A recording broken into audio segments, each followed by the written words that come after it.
Yes, yes, yes. Calm yourself, calm yourselves. Obviously, I'm Johnny Boy, the Consumer Monkey McDonald. This is the Victoria Bill YouTube channel. And what can I say about this guy today? Man, yes, he's a rock star.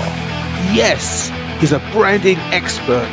Yes, he's an incredible human being. Yes, he has an origin story that if you get to find out about it, my God, you want to deal with this person because he will buy people at the end of the day, and he is a person that I felt compelled to offer an interview on this usually female-heavy channel. So I give you the amazing KaineLevy. Kaine, how are you? Hey mate, good to see you. I'm good, thank you. How are you? Very well, very well. And the degree to which I like you as an individual is the reason why I've asked you on this mainly female podcast. Um, and you've got, right, so we can talk about what you do, but I latch on to stories. So you've got quite an origin story, haven't you? Can you tell me a bit about that? For sure. Firstly, it's very refreshing to say someone likes me that much to invite me on a podcast. That's not the norm. Um, yeah, for sure. So before I got into branding, my background was as a heavy metal drummer. Mm. So throughout my teens, I was touring the UK. I was writing albums for the band with my brother for all the various parts of the band, bass, Wow. guitar, drums, the whole thing, except vocals. We stay away from vocals. Um, and that was just an amazing period of time. And I was endorsed by brands myself at the time and just kind of became a has-been before I hit 20. Um, but what was really cool about that was I was in front of the camera a lot in music videos. So started to get a really sort of keen interest in the camera and lighting and cinematography. And when I got to 18 and they were going around the record number of Oxford and Cambridge graduate students acceptances at my school, and then they came around to little old me and they were like, "What do you want to do?" And I said, "I want to be a musician." My dad said, "You probably should get a degree and get a real job." So what did I decide to do? I said, "Well, I'm going to go to film school then." So I just went an adjacent path. I didn't actually listen. Um, but that was kind of the marriage of the music and the film. I think my interest in how audio and video affects the emotions and affects people psychologically led me naturally down that path. So went to film school, became sort of a director producer, did short and feature films, which screened around the world and on TV and in cinemas, which is really cool. Wow. But eventually fell out of love with that industry. I found it a little bit too political. So I started a production company where I was using very much of the same skill sets for Mm-hmm. corporate work and clients. Um, and then eventually fell into branding when I discovered that a lot of businesses have no flipping idea what they're doing. No So idea. instead of being at the end of the chain saying, "Hey, we've got these concepts, can you execute them?" Yeah, cool. And then 50% of the time it would work and 50% of the time it would just fall flat. We decided to pivot towards strategy and branding and really get involved on the front end to help with decision making. So, anyone's looking at this video, I think it's quite important to understand what branding is and it is not. I know you've got a whole book on your website, Kane, but basically, tell me quickly or tell them quickly what branding is not. Yeah, great question. Branding is not, for me, logos, pretty colors, pictures, typography.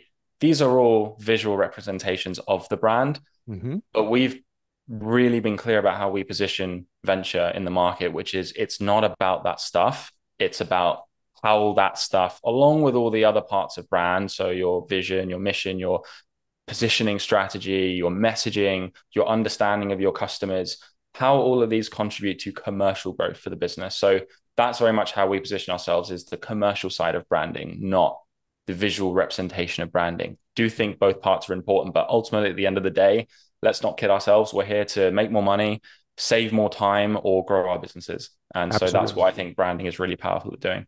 Very, very good. And I mean, I suppose that the multimedia aspect of your early life, have you heard about this 10,000 hour rule to become a I have perfect? the Yeah, yeah, expert yeah. thing. Yeah, yeah. So I experienced it happening as I was volunteering in primary schools. I noticed because I was writing it down how much better I was 10 years in than I'd been at the beginning.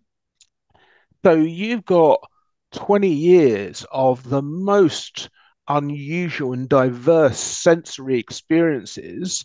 And I can see how branding isn't colors and logos to you.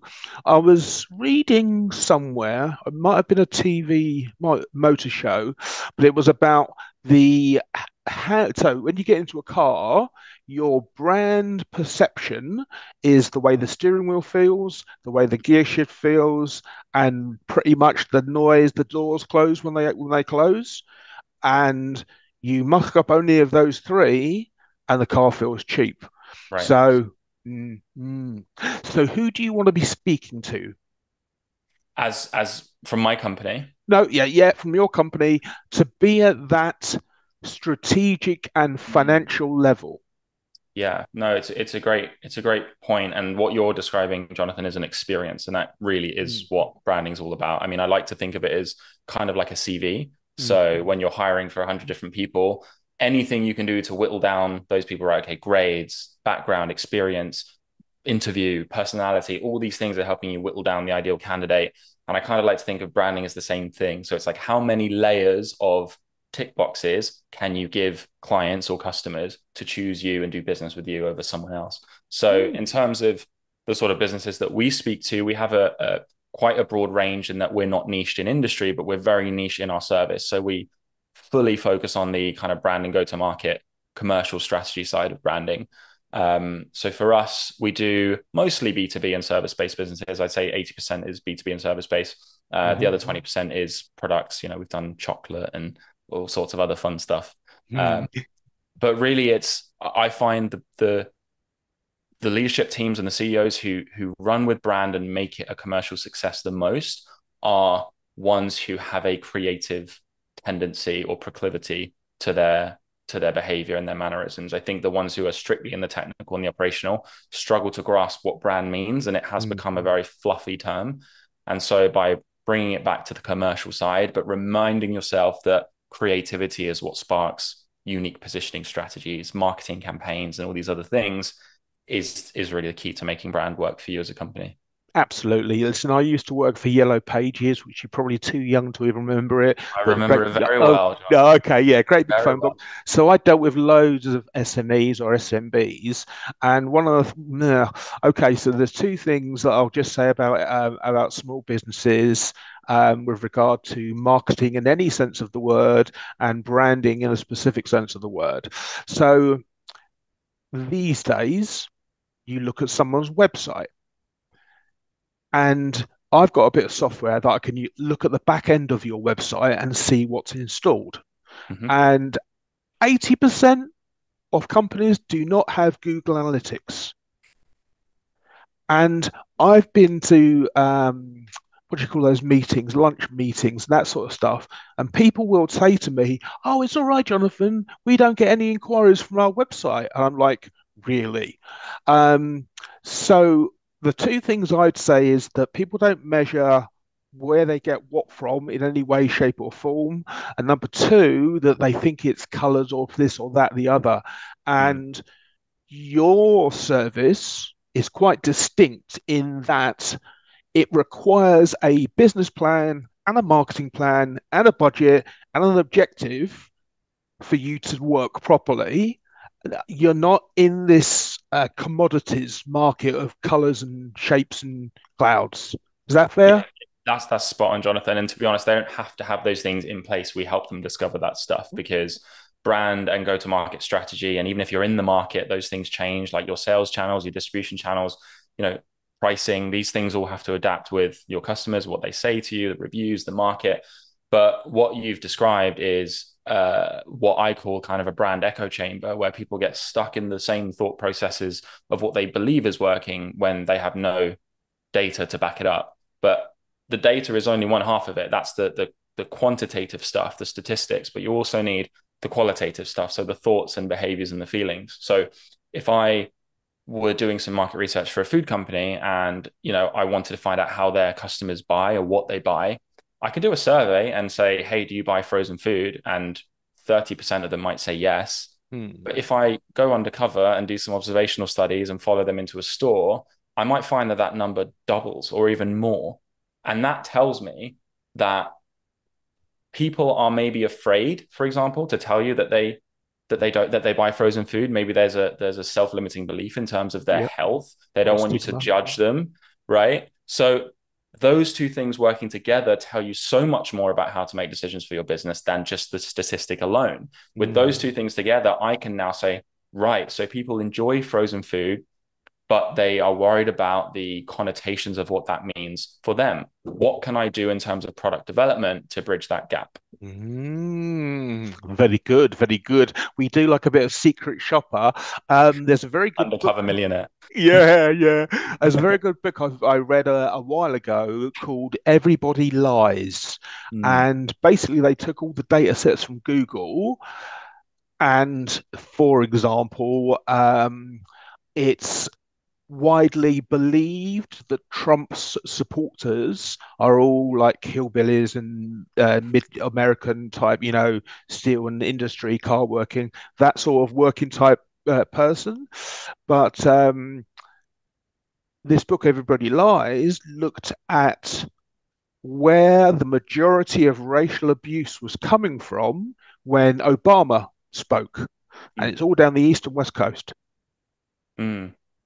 Yeah, So, the more yeah, liberal areas. yeah. So that I found very interesting. Okay, so we're going to come up to your song, which is "Follow the Light." I don't need to ask you why you chose it because I just listened to it, but I will ask you why you chose it.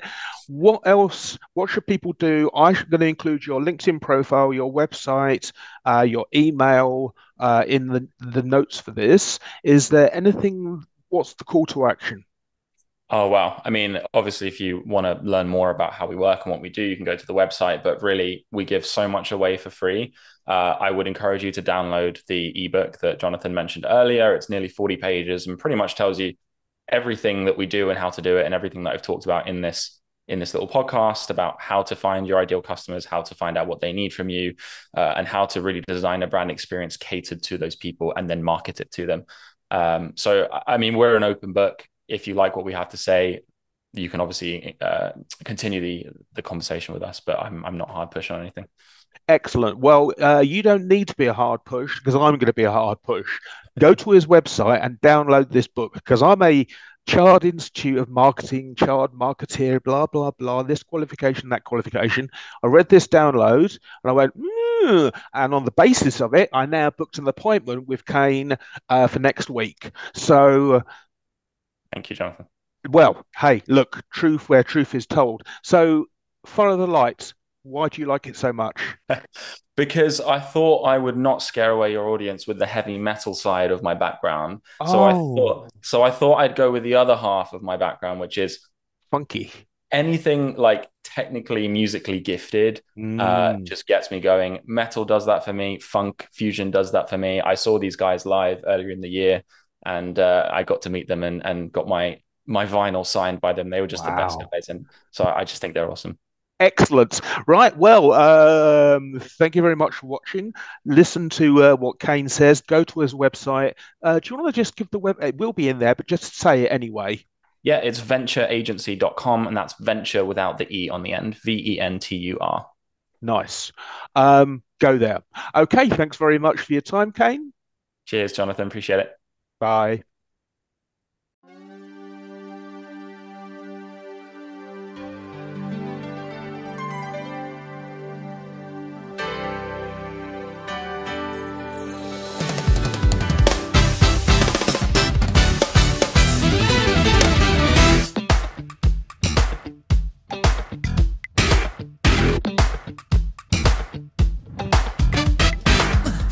There's too much space to clean up and break.